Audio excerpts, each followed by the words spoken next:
एक बड़े शहर में गुड्डू और बबलू दो भाई एक साथ रहते थे। दोनों भाइयों ने कॉलेज भी पूरा कर लिया। उनके परिवार में अब कोई नहीं था। वो अपने चाचा के यहाँ रहते थे। गुड्डू, अब हमारा कॉलेज भी पूरा हो गया। मुझे लगता है भाई कि अब हमें कोई बिजनेस कर लेना चाहिए। बबलू, हमें बिजनेस के लिए बहुत पैसा चाहिए जो हमारे पास नहीं है। गुड्डू, हम चाचा से पैसे ले लेते हैं। बबलू, उन्होंने हमें पढ़ाया लिखाया है, हम उनसे पैसे कैसे ले सकते हैं। अब हमें कमाकर उन्हें देना चाहिए क्योंकि चाचा ने ही माँ बाप के जाने के बाद हमें पाला है। गुड्डू, भाई मुझे लगता है कि हमें अपनी पुश्तैनी हवेली बेच देनी चाहिए और फिर उसके बाद हम अपना और चाचा दोनों का जीवन बदल सकते हैं। बबलू, हाँ बात तो ठीक है। फिर कल सुबह अपने गांव रायपुर के लिए निकलते हैं। वैसे भी वो हवेली खंडर है, उसे रखने का कोई फायदा नहीं। बबलू और गुड्डू सुबह की योजना बनाकर सो गए। अगली सुबह दोनों भाई उठकर रायपुर के लिए बस में बैठकर निकल गए और कुछ घंटों बाद अपने गांव पहुंच गए। गुड्डू, अब यहाँ कैसे पता चलेगा कि हमारा घर कौन सा है। बबलू, चाचा ने बताया तो था कि जो सबसे बड़ा घर होगा वही हमारा घर होगा। गुड्डू, हाँ, और सबसे पुराना भी होगा। बबलू, कोई नहीं, चलकर ढूंढते हैं। दोनों भाई अपनी पुश्तैनी हवेली ढूंढ रहे थे कि तभी उन्हें एक आदमी राजू मिला। बबलू, अरे भाई, ये रायपुर गांव ही है ना। राजू, नहीं, ये जनकपुर है। बबलू, लेकिन बस वाले ने तो यहीं उतारा था। राजू, जब बस वाले ने यहीं उतारा था तो यही होगा। बबलू, अजीब पागल है, जो पूछ रहा हूँ उसका सीधा सीधा उत्तर नहीं दे रहा है। बबलू, ठीक है भैया, हमारी गलती है। अब हमें ये बता दीजिए कि यहाँ सबसे पुरानी हवेली के लिए रास्ता कहाँ से जाता है। राजू, मेरी उम्र बहुत ज़्यादा हो गई है, लेकिन मैंने कभी इस रास्ते को कहीं भी जाते हुए नहीं देखा है। शायद जाना तुमको ही पड़ेगा। बबलू, ठीक है भाई, तुम हमें माफ़ कर दो, हम खुद चले जाएंगे। ठीक है। राजू, मेरी मर्जी है तुम्हें माफ़ करूं या नहीं। बबलू, अजीब आदमी है यार।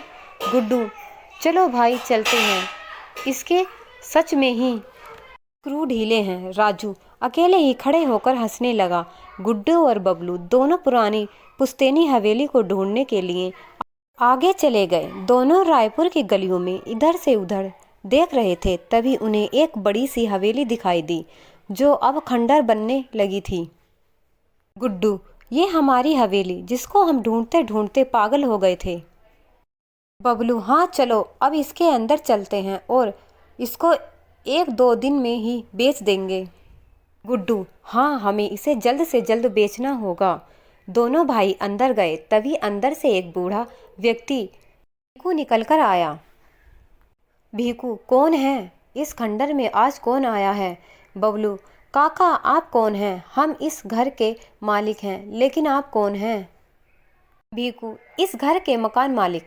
अरे कम से कम मुझसे झूठ मत बोलिए, तुम्हें क्या चाहिए मुझे ऐसे ही बता दो। बबलू, काका आप भी कमाल करते हो, जब आपको बता दिया कि हम ही इस घर के मालिक हैं फिर भी आप बेवजह हमारा समय खराब कर रहे हो। गुड्डू, और काका जवाब आपको देना चाहिए क्योंकि आप हमारे घर में रह रहे हो। हम इस हवेली के वारिस हैं। गुड्डू और बबलू।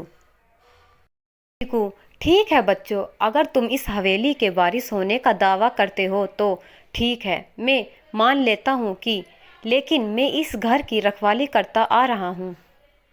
बबलू, ठीक है काका, आप हमारे परिवार के बारे में कुछ जानते हो क्या? भीकू, मैंने इस घर के मालिकों की सेवा की है, लेकिन मैं तुमको तभी कुछ बताऊंगा जब तुम परीक्षा में सफल हो जाओगे। बबलू, कैसी परीक्षा? भीकू, इस घर के मालिक ने एक पुश्तैनी कुल्हाड़ी इस हवेली में गाड़ दी थी, तुम्हें उस कुल्हाड़ी को उखेड़ना होगा। बबलू, लेकिन हम उस कुल्हाड़ी को क्यों उखेड़ें? भीकू, क्योंकि अगर तुम उस कुल्हाड़ी को उखेड़ पाए तो ये साबित हो जाएगा कि तुम इस घर के असली वारिस हो। बबलू, नहीं, आप कैसी बात कर रहे हैं? कुल्हाड़ी उखेड़ना भी कोई बड़ा काम होता है क्या? उसी से हमारे बारे में पता चलेगा। भीकू, हाँ, अगर तुमने हमको उखाड़ दिया तो मान जाऊंगा कि ये घर तुम्हारा ही है, क्योंकि इतने वर्षों से यहाँ अनेक दावेदार आ चुके हैं, लेकिन उस कुल्हाड़ी को कोई भी नहीं उखाड़ पाया। बबलू, ये कैसी परीक्षा है? ये मेरे लिए अजीब है। भीकू, मैं तुम्हारे माँ बाप के बारे में तभी बताऊंगा। बबलू, हमारे माँ बाप का देहांत हो चुका है। इसके अलावा कुछ और भी रहस्य है? अगर ऐसा है तो ठीक है, हम दोनों परीक्षा देंगे, लेकिन उस कुल्हाड़ी को उखेड़ने के बाद क्या होगा? ये सब तो तुम्हें कुल्हाड़ी उखेड़ने के बाद ही समझ में आएगा, क्योंकि ये कुल्हाड़ी जादुई कुल्हाड़ी है। कुछ तो खास होगा। बबलू, ठीक है, कुल्हाड़ी कहाँ है? भीकू, बेटा देख लेना, अगर तुम सच में इस हवेली के वारिस हो तो तभी इस कुल्हाड़ी को उखेड़ने की कोशिश करना, वरना जान से भी हाथ धो सकते हो। बबलू, हम सही हैं, इसलिए हमें कोई डर नहीं है, इसलिए आप सही जल्दी से उस कुल्हाड़ी के पास ले चलो। भीकू उन्हें हवेली के अंदर ले गया। वहाँ एक पेड़ था। भीकू, ये पेड़ की जड़ में जो कुल्हाड़ी है, तुम्हें उसे उखेड़ना है, ठीक है? वैसे आज तक कोई पहली परीक्षा को ही पास नहीं कर पाया है। अगर तुमने इसे उखेड़ दिया तो मैं तुम्हारे आखिरी परीक्षा लूंगा। इतनी सी कुल्हाड़ी के लिए हमें डरा रहे थे। इसको उखेड़ना मेरे बाएं हाथ का काम है। भीकू, हाँ ठीक है, आप इसको उखेड़ लो।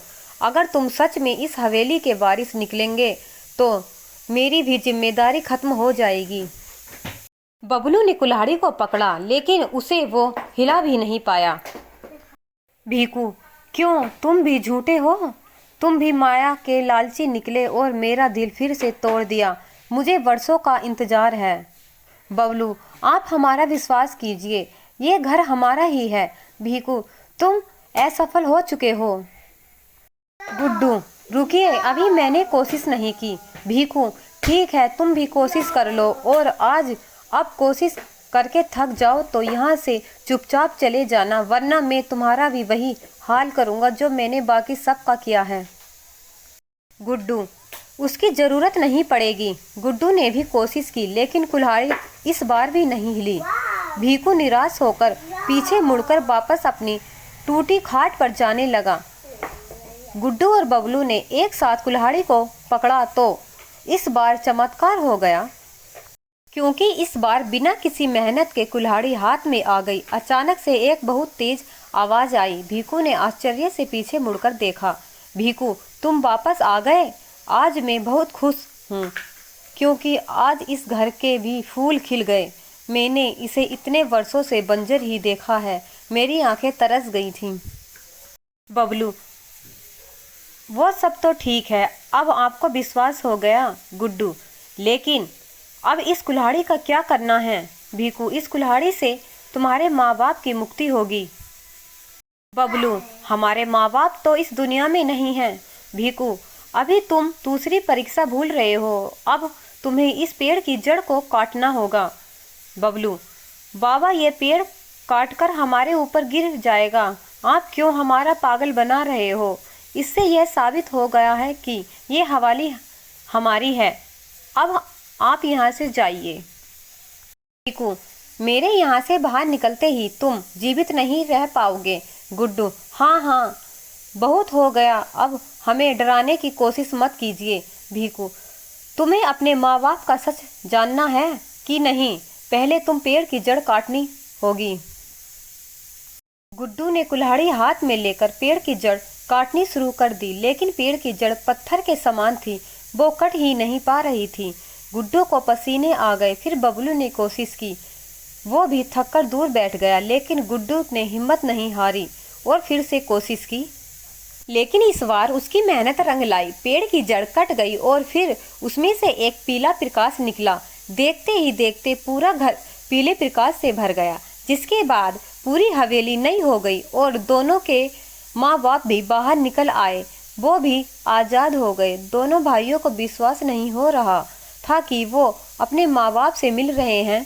बबलू के पापा, मैं जानता था कि हमारे बच्चे हमें आज़ाद करने आएंगे। बबलू की माँ, आज बरसों बाद मैं अपने बच्चों को देख पा रही हूँ। आज मैं बहुत खुश हूँ। हमने बहुत इंतजार किया है, ईश्वर ने आज हमारी सुन ली। बबलू, माँ पापा ये सब कैसे हुआ, बताइए ना। बबलू के पापा, आज से बरसों पहले हम और तुम्हारे चाचा चाची गांव में रहते थे। दोनों भाई राम सिंह और अमर सिंह घर के आंगन में बैठे थे। भीखू भी वहीं खड़ा था। अमर सिंह, भैया मुझे घर में हिस्सा चाहिए। राम सिंह, अरे छोटे, तू ऐसी बात कर रहा है? तू चाहे मैं दे दूंगा, लेकिन ऐसा क्या हुआ है कि तू बंटवारे पर उतर आया? अमर सिंह, मुझे आपकी नीयत समझ आ गई है। मेरी कोई भी औलाद नहीं है, इसलिए आप अपने दोनों बेटों के लिए मेरी जायदाद हड़पना चाहते हो। राम सिंह, छोटे, तुझे कोई भ्रम हुआ है? तू अपने बड़े भाई पर ऐसा इल्जाम लगा रहा है, तुझे शर्म आनी चाहिए। अमर सिंह, अगर ऐसा नहीं है तो आप मुझे अपने दोनों बच्चे और सारी जायदाद दे दो। अमर सिंह, तुम सारी जायदाद रख लो, लेकिन मेरे बच्चों की तरफ आंख उठाकर भी मत देखना। तो देख लूंगा। गुड्डू, फिर क्या हुआ पिताजी? पापा, फिर अगले दिन तुम्हारे चाचा ने हमें दो को मार कर इस पेड़ के नीचे गाड़ दिया और खुद तुम दोनों को लेकर शहर भाग गया। भीखू, मालिक साहब, अब मैं यहाँ रहकर क्या करूँगा? मैं भी जा रहा हूँ। राम सिंह, अब यहाँ तुम्हारी भी ज़रूरत है और तुम्हें रहना होगा, क्योंकि अमर सिंह जायदाद लेने के आएगा और उसे हम जायदाद नहीं देंगे। इसलिए वो किसी और को भेजेगा जिसको हम मार देंगे, लेकिन उसमें हमारे बच्चे भी हो सकते हैं। इसलिए इस कुल्हाड़ी को सबसे उखड़वाना। हमारे बच्चे ही इसे उखेड़कर इस पेड़ की जड़ काटेंगे। हमारी मुक्ति हमारे बच्चों के हाथों होगी। जब तक हमारे बच्चे नहीं आएंगे तब तक हमारी आत्मा भटकती। अब से हम यहाँ हैं। बबलू, हम चाचा को सजा जरूर दिलवाएंगे। सभी की आंखों में आंसू थे। गुड्डू और बबलू के माता पिता की आत्मा को शांति मिल गई। उसके चाचा को सजा हो गई और दोनों बच्चे भीखू के साथ गांव में रहने लगे।